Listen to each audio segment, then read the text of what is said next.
Jesus is the answer for the world today. Above him there's no other, 'cause Jesus is the way. Today we're going to be talking about somatoform, fictitious, dissociative, and sexual disorders. Now there's something though that ties these all together that makes it sort of very interesting. And that is, these are physical things that are sometimes caused by the psychological. And sometimes you get things that you just can't possibly believe, or you think are definitely medical, and they're not medical at all. They're completely psychological. Now it used to be many, many hundreds of years ago, Rene Descartes felt the mind was a separate entity from the body. That's called mind-body dualism. Now we have another kind of dualism today that we're trying to also avoid, and that is either psychological or it's spiritual.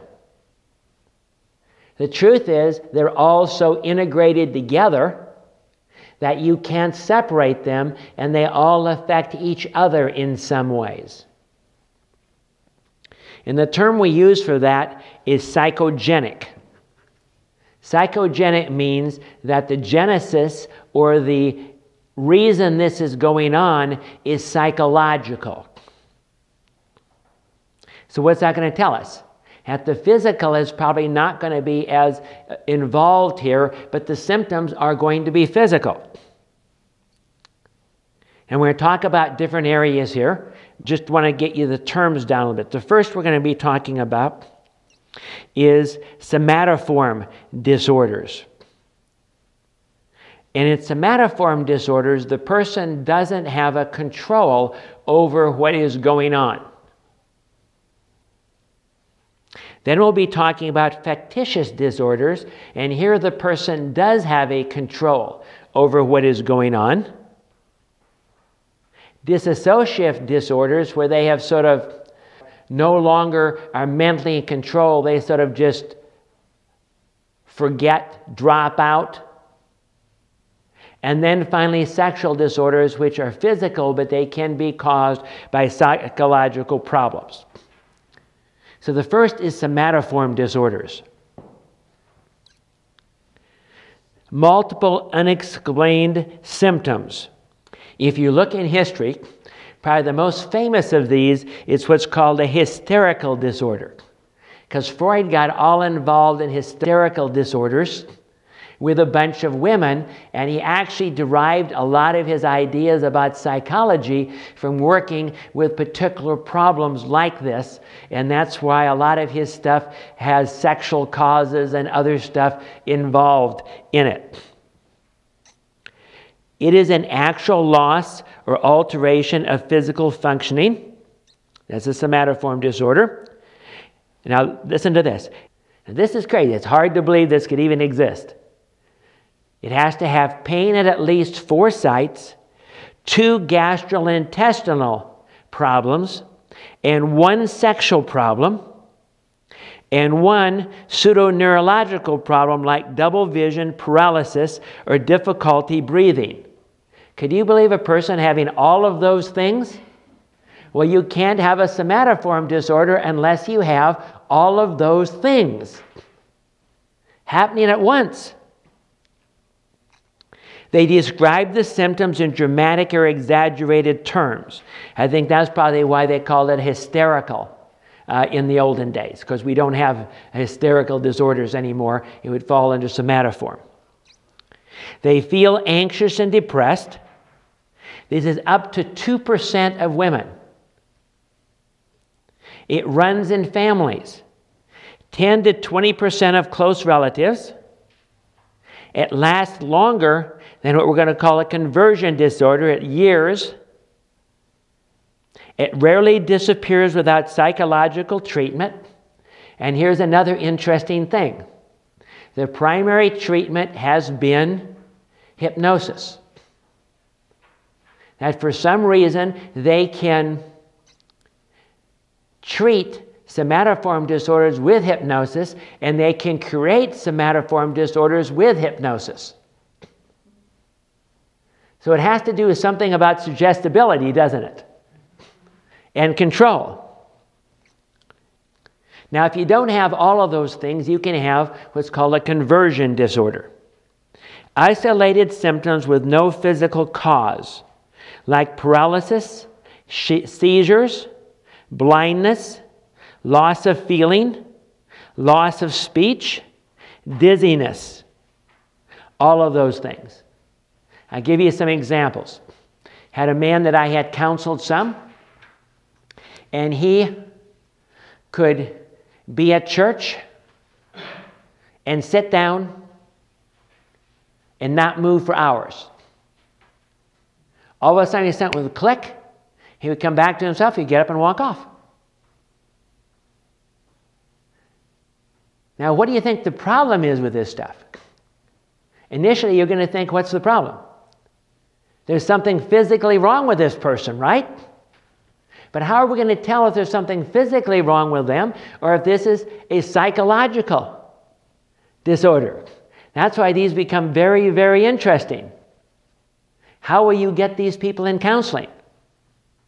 You'll get them because they went to their doctor, and their doctor has pulled all their hair out, and they have no idea what to do, and they can't find anything wrong with them. So they say, by process of elimination, it must be psychological, and they send them to you. So now you're supposed to figure out what's causing these things and causing this person to have these physical symptoms. Another one called as a pain disorder. What do doctors usually do for pain?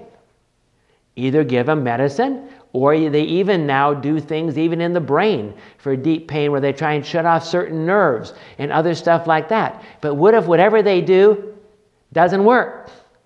They might show up in your doorstep saying, okay, what is it? A pain disorder with associated psychological factors.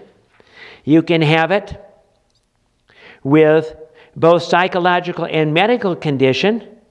Pain is the central symptom. It's relatively common. It may develop after an actual accident or illness, but it's excessive for what has happened. No physical cause, excessive pain.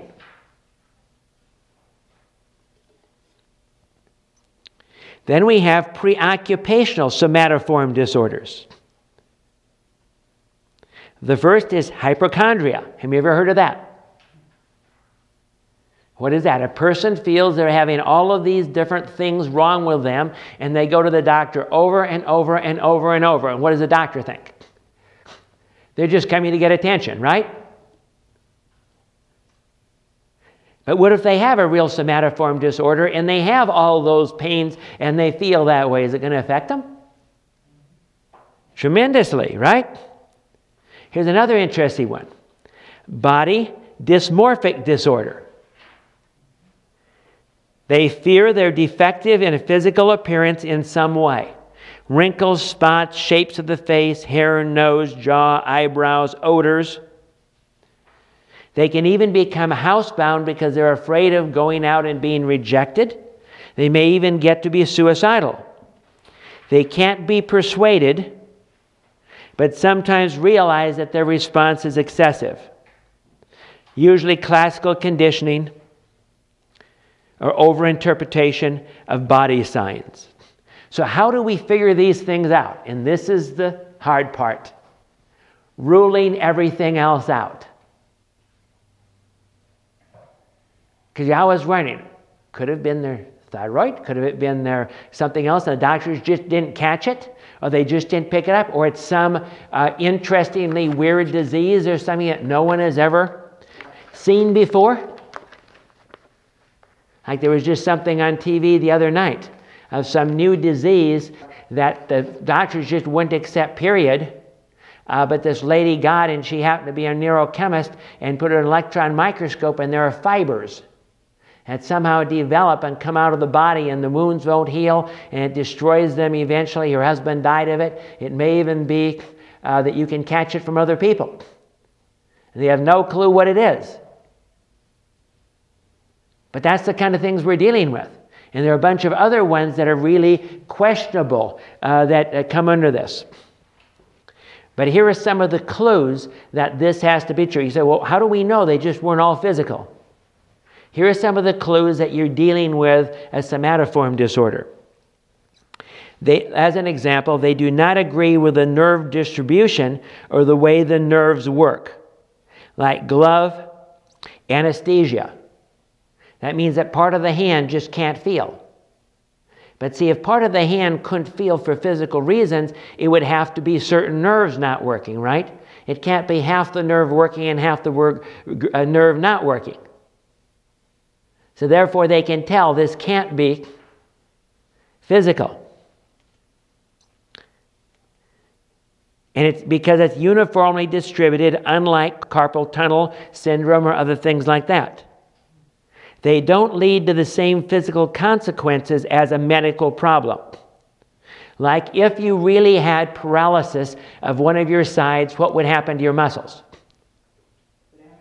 They would atrophy, right? Well, if it's somatoform, they don't atrophy. Inconsistent consequences. Conversion blindness. People with conversion blindness have fewer accidents. They seem to be able to get around, although they're blind. Now remember, we're talking somatoform and conversion, which means the person is not doing this. The person is not making this up. We'll have some in a little bit where the person is actively creating this. But these people are not actively creating this. It happens during these times of stress and lasts for a matter of weeks. It's extremely rare. I've only seen a couple clients with something like this in probably the 15 years I've been counseling. One of them that could fit into this, we don't believe it does, there are a lot of other things that say it doesn't, is chronic fatigue syndrome. It's poorly understood. Some of the theories are that conversion disorders are underlying emotional conflicts. It's more tolerable to have the physical symptoms than to keep the stuff inside. Cognitive, communicate emotions that cannot otherwise be expressed. Suggestibility. Many times these people are more suggestible.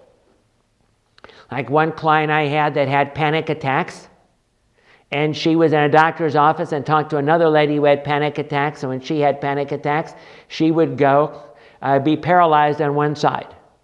The next time my client had a panic attack, she was paralyzed on that same side. So there can be some suggestibility. We're very suggestible people. Behavioral, it can be a reward for suffering, sometimes like tension, other things like that. Those are the kind of ideas. Treatment, all the basic types of psychotherapy, trying to figure out what's really going on with this person. Going back into their history, trying to find out when it started. See, if it only started recently, what can you probably guess? There's some sort of a stressor or something that triggered this and got this whole thing going. Now the second type is called fictitious disorders. In a fictitious disorder, they're on purpose to assume a sick role without material gain. Malingering is when they're doing it for a material gain. Right now, my daughter is working as an intern in a psychological prison. And what do you think one of the things they have to figure out about the prisoners? Because the prisoners are there to determine whether they can stand trial for their crimes or not, whether they are psychologically sound enough to stand trials. Do you think there could be any malingering going on in a situation like that? And so in the psychological testing, they have to determine if this is real, if the person can stand trial, and if they can give them enough therapy to get them to stand trial. I don't know about you, if I was up for murder and, and they were trying to give me therapy, how cooperative do you think I might be? knowing that if they heal me enough, then I have to stand trial for my crimes. If not, I can spend the rest of my life in a mental institution or in a hospital. So there's definitely a vested interest involved in these things. I'll give you a true story of a man that had been arrested for indecent liberties, and he was in a wheelchair. And when he went to trial, they threw the book at him. Guess why? Because the court services officer that was determining, what they recommend for the penalty, had noticed him get out of his wheelchair to go to the bathroom. And he was supposed to have MS. Now, maybe he didn't have it bad enough and he could do that, but they had this slight idea that maybe he was malingering and that was all part of this, and it really wasn't what they thought it was. Psychological signs and symptoms. Now, it can also be a combination of all of these kind of things. Assessment. They describe the medical history dramatically but vague when pressed for details. Excessive knowledge of medical terminology and routine. If you're going to be a good malingerer, you're going to have to really study some stuff out and really know what you're talking about, right? But since you haven't experienced it, it's hard to bring it across. Many eagerly undergo painful tests and even surgery. If confronted, they deny the charges and rapidly discharge themselves.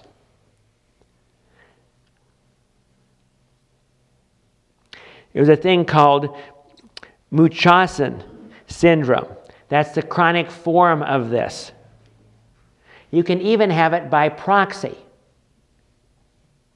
where parents fabricate for their children, trying to get attention of physicians. It disappears when the children are removed from the parents. Because sometimes they can get sympathy. There was a case here a couple of years ago where the lady, supposedly the daughter had cancer and everything, and they had a big deal on the internet, and all this money was coming in and all of that, and they found out the daughter never did have cancer. More common among men than women. That's what's interesting. History. They usually received extensive medical treatment as children, or they carry a grudge against the medical profession. They worked as a nurse or a paraprofessional. Underlying dependency personality traits. They tend to choose poorly investigated illnesses where the diagnosis is not specific. They're often difficult to manage and they're disagreeable. So you can see the problem we now have. The doctor sends you somebody and he says they have these symptoms. How are you going to determine whether it's a somatoform, a medical, or a fictitious problem? Only by elimination. So therefore, how sure are you of the diagnosis? Unless you see something pretty blatant, this is very much type of counseling. But of course the goal is what? If you can help them and see them delivered and set free, that can make a big difference in the person's life, because they can be very, very debilitating. The different things we're talking about here. The next we're going to talk about is sexual and gender identity disorders. Now, what are we not going to be talking about in this section since we're going from DSM-4? Homosexuality. We're going to be talking about something that leads up to homosexuality, because that wasn't taken out so far. But the most usual ones we're talking about here are dysfunctions, physical dysfunctions. Now, could those be due to real things, medical? But could they also be due to psychological things and psychological problems? Again, that's the problem. You have to sort the thing out. Most of the time what you want to do in all of these is if somebody comes in and you suspect something like this, send them to a medical doctor first and try to get the medical doctor to eliminate all the rest of the things so you don't have you wondering, well, I wonder, could be this, could be that. At least the doctor can help you get down to something more like reality. Up to 24% of people have sexual or gender identity disorders. The first one is low sexual desire disorder. It's the most commonly seen. It's called hypoactive sexual desire, 20 to 35%. There's also sexual aversion disorder. These are people that just are not interested in sex, or they don't want to have sex, they're afraid of sex. Now, what other reasons, psychological reasons, could we have for this? How about sexual abuse growing up? The next sexual disorder is sexual arousal disorder. In females, this is a very strong situation, and it takes a lot of work to try to help people overcome this. But probably even more common than that is what's called orgasmic disorder. Female orgasmic disorder is about 25% of females. So how many of those do you think you're going to actually get of people coming in dealing with this? Male orgasmic disorder, not as usual. Premature ejaculation. Now this is a huge thing, and what it has to do with is how people really think when they're having sex. Sex is 90% in your mind. And so therefore it is really critical that what people are thinking about. In fact, one of the things that I will do to help people in this particular area, I'll say, very simple. Instead of concentrating on your wife, instead of concentrating on the sexual things, count by 3. When you count by 3, the person's mind is diverted and they will last a lot longer in this particular area. And then we have sexual pain disorder. Vaginal pain can have a physical cause. It can be psychological. Vaginismus, vaginal contracts for no physical cause. Then we have sexual dysfunction due to general medical condition. Substance-induced sexual dysfunction. Sexual dysfunction not otherwise specified. And then we have numerous other areas that could affect the whole sexual area. And then we have what are called paraphilias. Distasteful, unusual, or abnormal sexual practices have to last 6 months, acting out guilt or shame. And there's a whole bunch of these, and you just have to realize that psychologically they have to perform some sort of a function. Now, there's a very interesting study that was done out in California, and that particular study was they took 20 men, they showed them pictures of a nude woman with black boots on.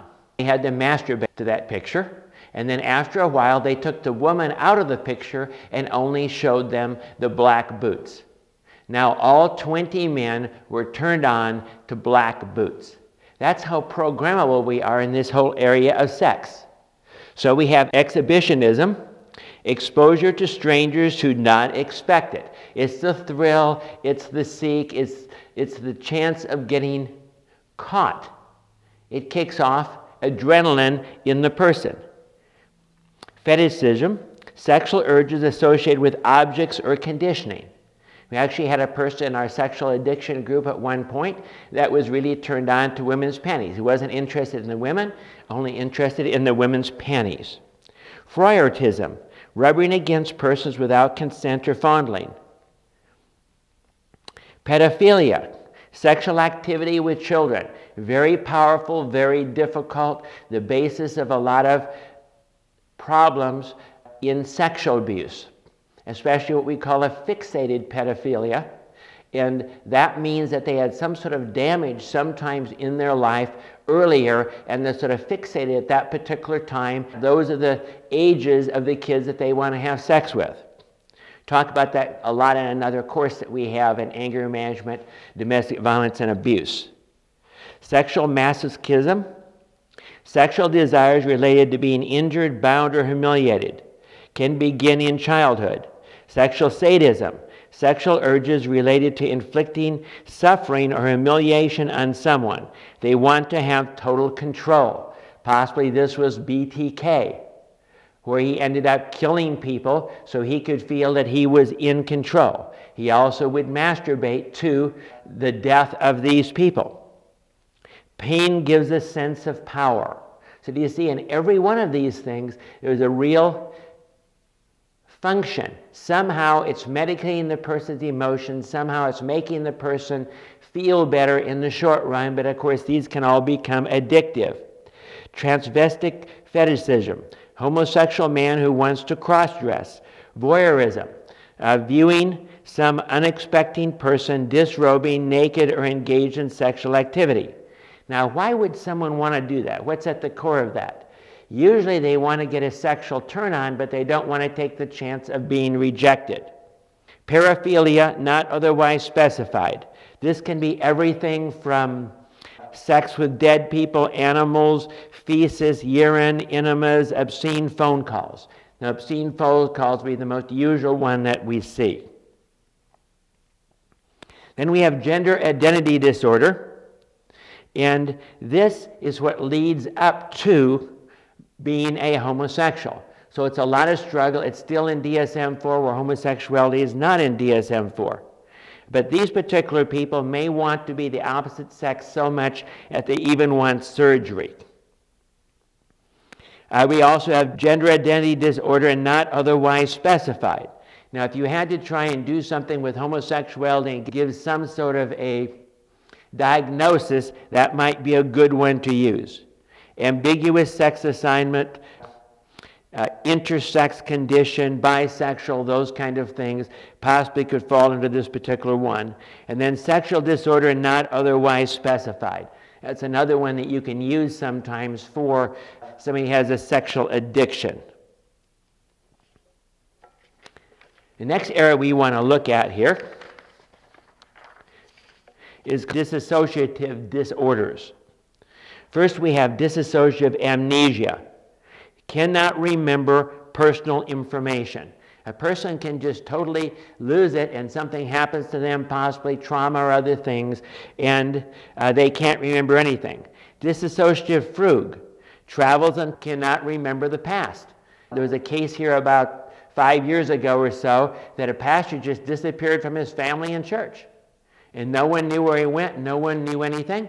And then a member of the church happened to be in another part of the United States and visited a church, and there was the pastor. Now, a lot of people thought, well, that's very convenient. But it can really happen. The person cannot remember, go someplace else, start a totally new life. The most usual, though, is dissociative identity disorder or multiple personalities. Now, what is that all about? Sometimes people have been sexually abused, that were terribly sexually abused for many, many years. They disassociate. That means they click off. They're not there. And if they're not there, they can't feel the pain, can they? Or if they're not there, they don't feel that they were sexually abused. So it's a way of coping. In treatment, what's necessary? To try to get them to understand they're no longer in that dangerous situation, and it's okay to integrate, to come back. What might you see in counseling? Another thing would be they come in one time and they're very, let's just say they very have it together. They're, you know, that type of personality that is dynamic and dramatic and going forward. And next time you see them, they're dressing like a little girl. They're giggly. They're totally different. This is a whole area of treatment. It takes a lot of practice and a lot of work to try and deal with these people. But they can be integrated back. It can all be dealt with and come back together. Depersonalization disorder. Episodes where the person observes themselves from the outside. It's like their spirit has left their body and they're seeing themselves. Many times this happens when a person's about ready to die. We're not talking about that. There are also other situations of disassociation. Let's just say you walk in, you see your wife and your husband, and they're just there. They're not responding to anything. They're just gone. The lights are on, but there's nothing there. They somehow have just gone into Never Never Land, and they're not responding at all. They've disassociated. And many times people learn that, again, to protect themselves from trauma and other things like that. And then there's dissociative disorder not otherwise specified. They don't meet all the criteria. So what do you think you end up doing with a lot of these? If you can't figure out exactly what they are, but they have a lot of the characteristics, you're going to give them not otherwise specified. How about now let's talk about spec, right? How is the balance of the spiritual, the physical, the environmental or the experiences, and the choices? How does it all fit in this particular realm that we're talking about today?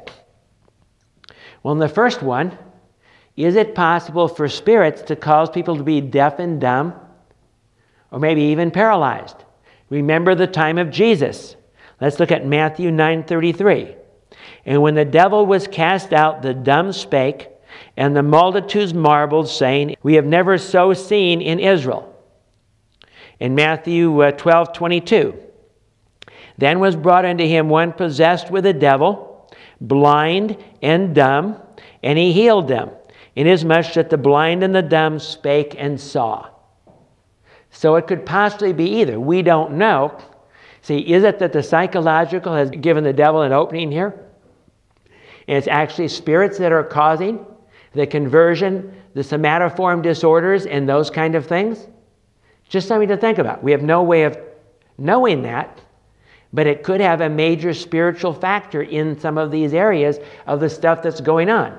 So what I want to do, I'd want to ask them if they were ever involved in the occult, or if they ever got into spiritual stuff that would tend to open them up to spirits having control in their lives of some particular fashion, because we know that spirits can cause these kind of problems. How about physical? Yes, there are different physical things that could cause these problems. That's why they have to be eliminated first. How about experiences? Well, especially in the dissociative disorders, right? Some of the rest of these, it can be based on the experiences. The sexual things can be based on the experiences, can't it?